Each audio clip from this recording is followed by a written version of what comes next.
I've got history. You know what I mean? That's what it is. I've got history.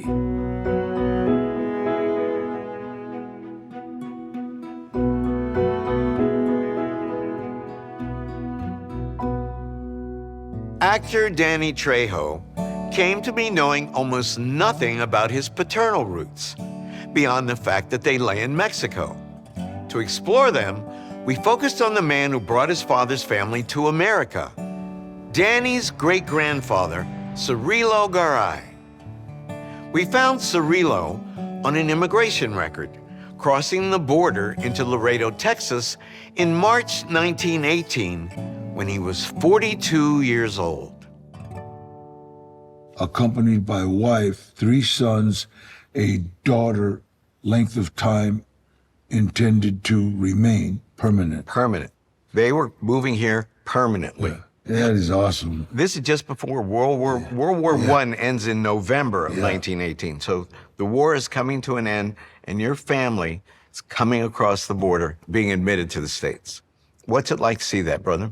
That just gave me a chill. It's kind of that's amazing. And Danny, they were on foot, man. Yeah. They immigrated with 4 kids on foot. I'm speechless. Wow.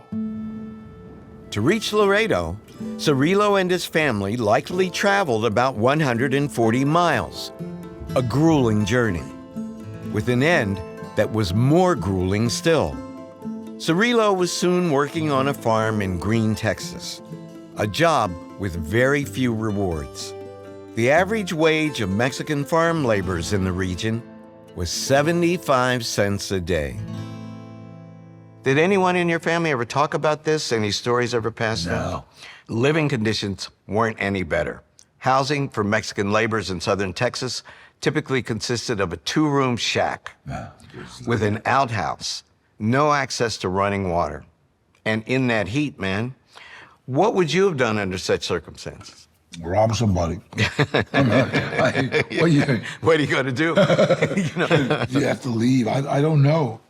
Wow. That's heavy.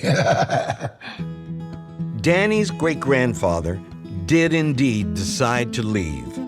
In 1920, he traded the fields for the city and resettled his family in San Antonio.